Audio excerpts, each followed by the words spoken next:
Hi hello నమస్తే, నేను మీ anchor Dhanush. Welcome to iDream. ఈరోజు మనతో పాటు నా గెస్ట్ మా జాయింట్ సెక్రటరీ కరాటి కళ్యాణి గారు.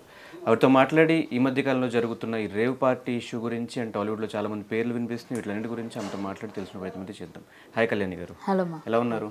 సూపర్. ఫస్ట్ ఆఫ్ ఆల్ మీ దగ్గర రావడానికి మేజర్ రీజన్ ఏంటంటే మిగతా వాళ్ళు ఎవరు రియాక్ట్ అవ్వలేదు, కానీ కరాటి కళ్యాణి గారు ఒకటే రియాక్ట్ అయ్యారు, అది కూడా హేమ గారి ఇష్యూలో.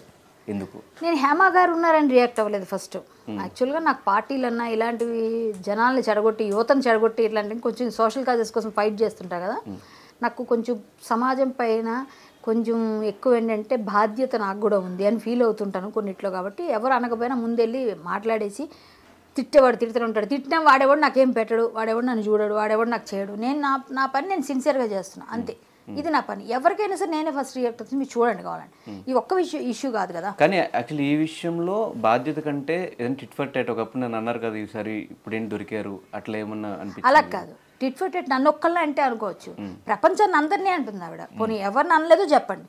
ఒక రాజేంద్ర ప్రసాద్ గారిని అడిగించలేదా, శివబాలాజీని కొరకలేదా, లేకపోతే నరేష్ గారి మీద నా మీద కేసు పెట్టారని హల్చల్ చేయలేదా, డ్రగ్స్ ఏదో ఇక్కడేదో పబ్లో ఏదో రైడ్ అయింది, ఇక్కడ రాడిసన్లు అంటే వెళ్ళి మీడియా మీద అందరి మీద అరవలేదా, పోలీసుల మీద నాకు అది చేశారు, ఎక్కడ ఆవిడ చేయలేదో చెప్పండి. అప్పుడు నేను ఒక్కదాన్ని అంటే అందరికీ ఉంది కదా ఆవిడ మీద. ఎప్పుడు మనము చేసే పనిలో చిత్తశుద్ధ పని చేస్తే దేవుడు కూడా సహకారం అందిస్తాడు. మనం తప్పులు చేస్తూ మనమే రైట్ అని చూపించుకొని అవతల వాళ్ళు తప్పు నువ్వు చేసి అవతల వాళ్ళ మీద కూడా నిందేయాలంటే ఇలాంటివి జరుగుతాయి. నేను ఆవిడ టిట్ ఫర్ టాట్ అని అన్ను, ఎందుకంటే ఒక ఆడపిల్ల బాగుండాలనే కోరుకున్నాను. కానీ ఆవిడకి ఈరోజు వచ్చిన రిజల్ట్ ఏంటంటే, నేను నిన్నటి వరకు ఆవిడ డ్రగ్స్ తీసుకుంది నేను నమ్మలే.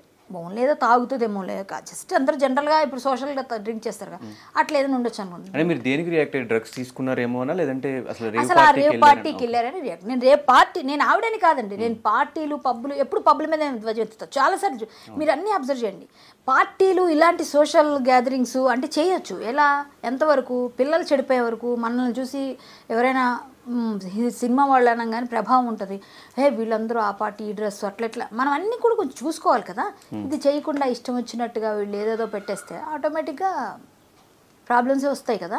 ఆవిడకి అదే అయింది ఇప్పుడు. ఆవిడ నేను చెప్తాను, నేను అన్నిట్లో ఫైట్ చేస్తా, అమ్మాయిలకు సపోర్ట్ చేస్తా, వాటి కోసం వీటి కోసం ఆవిడే చెప్తారు.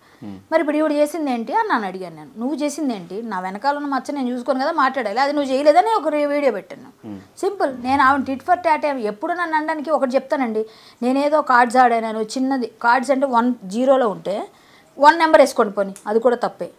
ఇది 100లో ఉంది డ్రగ్స్ అనేది. దీనికి దానికి ఎక్కడ పోలిక పెడతారు మీరు?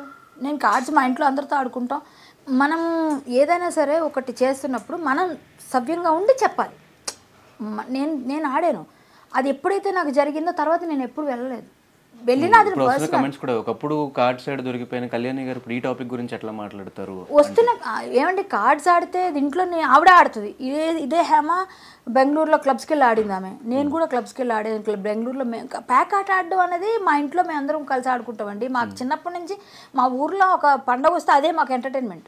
మా అలవాటు పని తప్పే సరే, నాకు అది తప్పైనా అదే ఒప్పని నేను చెప్పట్లేదు, నేనేం అనట్లేదు. నేను తప్పు చేయలేదు అనలేదుగా. నేనే దొరికినప్పుడు కూడా నేనేం లేను అక్కడ, నేనేం బొకాయించలేదుగా, నేను అబద్ధాలు ఆడలేదుగా, నేను జెన్యూన్గా నేను వెళ్ళాను, నన్ను ఇరికించారు.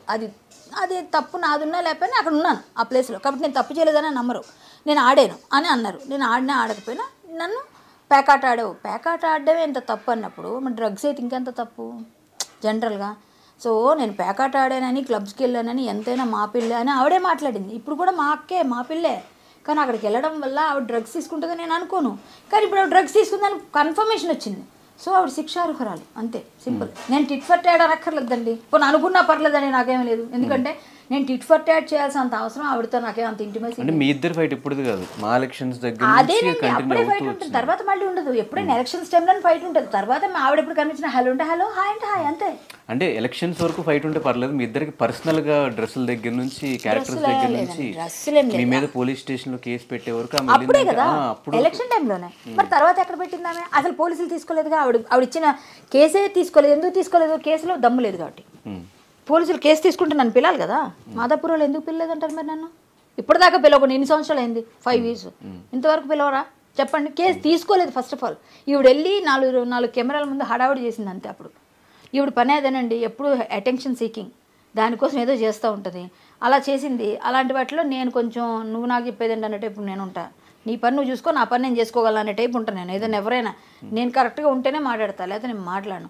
ఇప్పుడు నేను ప్యాకాట్ ఆడాను కదా, మాట్లాడకూడదు అంటే నేను డ్రగ్స్ తీసుకోలేదు, నేనేం చెడగొట్టలేదు, నా వల్ల సమాజం చెడిపోలేదు. ప్యాకాట్ ఆడితే నేను పోయా, నేను బ్యాడ్ అయ్యా, నా డబ్బు పోయింది, నా తల్లిదండ్రికి బ్యాడ్ నేమ్ వచ్చింది, నా బ్రదర్స్కి వచ్చింది, నా పర్సనల్ ఈగో, నా పర్సనల్ ఏమంటారు రెప్యుటేషన్ పోయింది.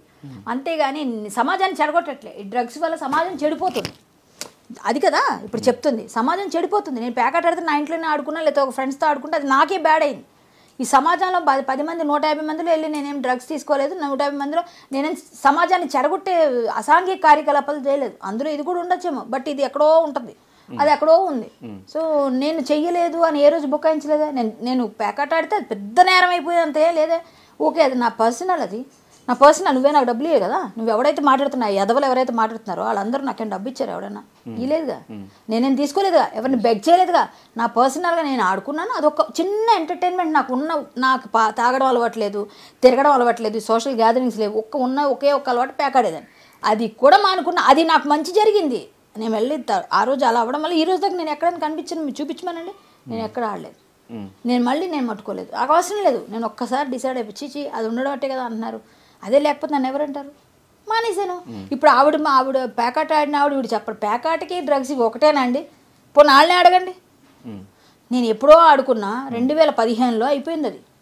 ఈ రోజు దాకా అంటున్నారన్నా నేను భరించుకోలేదు. సరే, దానివల్ల నా పర్సనల్ ఇష్యూ, అది నా వ్యక్తిగతం, అది పూర్తిగా. సమాజానికి ఏం నష్టమైంది దానివల్ల?